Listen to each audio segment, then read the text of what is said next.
हाय। मैं आपको दिखाऊंगा कैसे फ्री गूगल कैलेंडर यूज़ करके आप अपॉइंटमेंट scheduling कर सकते हैं, which means you can ask others to book time slot on your calendar. So first हम लोग जाएंगे gmail.com, जहाँ पे आपका गूगल अकाउंट लॉग्ड इन रहेगा। अगर नहीं रहेगा तो आपको लॉग इन करना पड़ेगा। सो ये एक मैंने डेमोन्स्ट्रेशन के लिए एक नया अकाउंट खोला है जस्ट तो दिखाने के लिए। तो अब जैसे जीमेल में जाएंगे, वहाँ पे ये जो बर्गर मेन्यू बोलते हैं, जो उसको क्लिक करके आप जाएंगे कैलेंडर। सो कैलेंडर में आने के बाद आपको यहाँ पे लेफ्ट साइड में क्रिएट करके जो बटन है, उसमें अपॉइंटमेंट स्केड्यूल करके एक ऑप्शन आएगा, उस पर आप क्लिक कीजिए। ये आपको अभी सेटअप करने में मदद करेगा आपका स्केड्यूलिंग पेज। तो इसमें हम पहले लिख सकते हैं ऐसे टेस्ट के लिए योगा बुकिंग,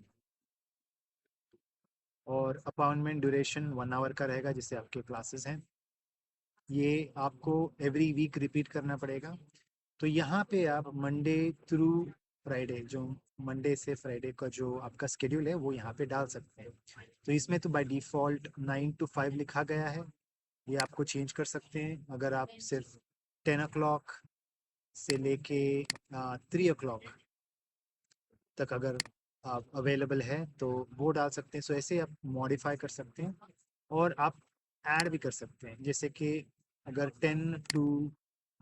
2 बजे, फिर से आपने 2 बजे से 3 बजे ब्रेक लिया, फिर 4 बजे से आप 6 बजे तक कर सकते हैं फॉर एग्जांपल। तो ऐसे करके भी डाल सकते हैं। तो इसमें आपको 10 बजे से 2 बजे तक एटलीस्ट 4 अपॉइंटमेंट्स बुक होंगे वहाँ पे, और फिर 4 to 6 एटलीस्ट 2 अपॉइंटमेंट्स बुक होंगे। तो ऐसे आप अगर सेट करेंगे, फिर टाइम जोन आपका आना चाहिए, इंडियन स्टैंडर्ड वहाँ पे आना चाहिए। अगर नहीं आया है तो आप सेलेक्ट कर सकते हैं।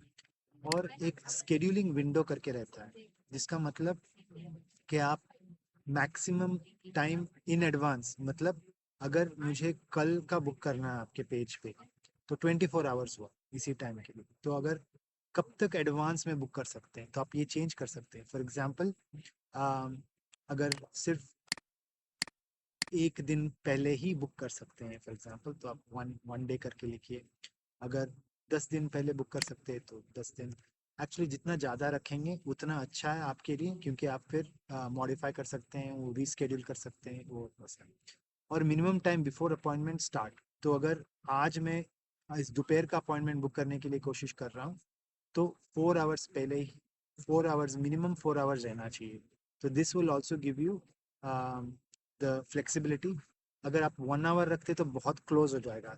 अगर आप कहीं बाहर है मार्केट में और कोई आपके 1 आवर में अपॉइंटमेंट बुक कर लेगा, तो आप वो अपॉइंटमेंट कर नहीं पाएंगी। तो आपको इधर डिसेंट अमाउंट रखना पड़ेगा। मैं यूजुअली 1 डे का रखता हूँ, क्योंकि मुझे एटलीस्ट नेक्स्ट डे का प्लान करने के लिए मदद होती है। तो कोई उसी दिन का अपॉइंटमेंट नहीं बुक कर सकता मेरे लिए, फॉर एग्जांपल जैसे मैंने सेट किया है। बट अगर आप करेंगी तो यहाँ पे 4 आवर्स 5 आवर्स ऐसे करके सेट कर सकते हैं।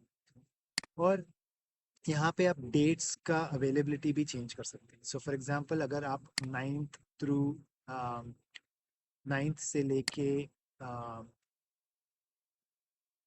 इसमें चेंज कर सकते हैं फॉर 9th से लेके 23rd तक।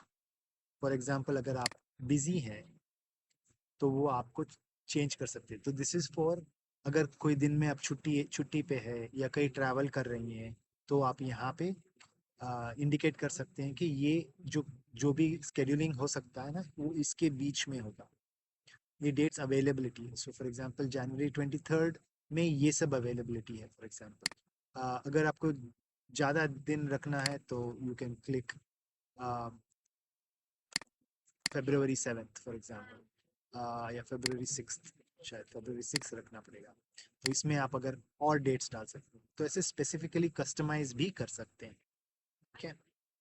और फिर टाइम बिटवीन अपॉइंटमेंट्स का भी इम्पोर्टेंस है। ये है कि अगर आपने एक अपॉइंटमेंट बुक किया 1 o'clock in the afternoon, 1 to 2 आपका अपॉइंटमेंट चला, फिर आपको अगर अगर 15-20 मिनट्स ब्रेक लेना है ताकि कोई और अपॉइंटमेंट ना बुक हो सके, तो आप यहाँ पे वो ये कर सकते हो। इसमें आप बता सकते हैं कि कितने मिनट आपको ब्रेक है। तो अगर मैंने 15 मिनट्स ब्रेक लिया, तो आप देखेंगे कि यहाँ पे राइट साइड पे चेंज हो रहा है, मतलब वो अवेलेबिलिटी 1 आवर का 15 मिनट्स के बाद अवेलेबिलिटी दिखाए। तो वो 15 मिनट्स वो आपका हो गया, मीनिंग आप रेस्ट ले सकते हैं, रिफ्रेश हो सकते हैं, जो भी आपको करना है, आपके मेल चेक करना, आपके मैसेजेस चेक करना, उसके लिए आप वहाँ पे लिमिटेशन डाल सकते हैं। सिमिलरली कितने अपॉइंटमेंट्स एक दिन में बुक कर सकते हैं, वो आप यहाँ पे भी टेस्ट कर सकते हैं। फॉर एग्जांपल आप सिर्फ 4 अपॉइंटमेंट करने हैं, आपको सिर्फ 4 लोगों को एक्सरसाइज कराना है, तो यहाँ पे सिर्फ 4 लगाने से सिर्फ 4 ही लोग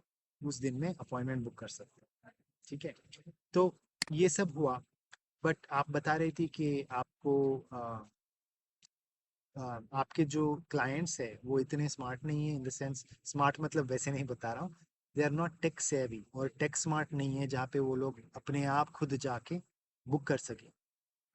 ये आप सेट करके रख सकते हैं और आप ही खुद ही जाके उसको बुक कर सकते हैं, ताकि एक इजी रहे आपके लिए एंटर करना इंफॉर्मेशन। क्यों मैं बताता हूँ।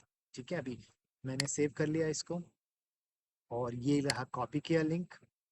ये आप कहीं पे भी सेव कर लीजिए आपके फ़ोन पे, और आप जाएंगे उस वेब पेज पे, तो आपको ऐसे दिखेगा। ये आप कहीं से भी, कौन से भी फ़ोन से भी क्विकली जाके आप बुक कर सकते हैं। सो फॉर एग्जांपल मैं अभी जाके 10 AM का बुक करूँगा, और अब यहाँ पे मैं डालूँगा आपके क्लाइंट का email address. So for example मैं डाल रहा हूँ यहाँ पे, आपका क्लाइंट मैं हूँ, तो अगर आप मेरे लिए बुक कर रहे हैं तो आप मेरा नाम डाल सकते हैं, लास्ट नेम और फर्स्ट नेम और मेरा ईमेल एड्रेस। तो आपने ऐसे कर दिया उनके लिए, तो क्या होगा कि उनको एक ईमेल जाएगा और आपको भी एक ईमेल आएगा, और आपका कैलेंडर भी ब्लॉक हो जाएगा। तो एक this is a way to organise. ठीक है, तो ये पहला स्टेप है आपको कैलेंडर ऑर्गेनाइजेशन में। ये आप और हम स्वाति के साथ हम लोग सब ट्राई करके सब एक्सपेरिमेंट कर सकते हैं। एक बार ये सेट हो जाए तो आगे जाके अगले साल या कभी भी आप फिर इसको ऑटोमेट कर सकते हैं, या लिंक किसी को भेज सकते हैं, आप जो टेक savvy है वो लोग खुद बुक कर सकते हैं। तो ये रही फ्लेक्सिबिलिटी, और ये सिर्फ कैलेंडर का लिंक है। तो आप अगर एक वेब पेज प्रोफाइल भी क्रिएट कर सकते हैं, तो ये लिंक वहाँ पे भी डाल सकते हैं। ठीक है, hope you like the video. कुछ कमेंट्स है तो बताना व्हाट्सएप। थैंक्स।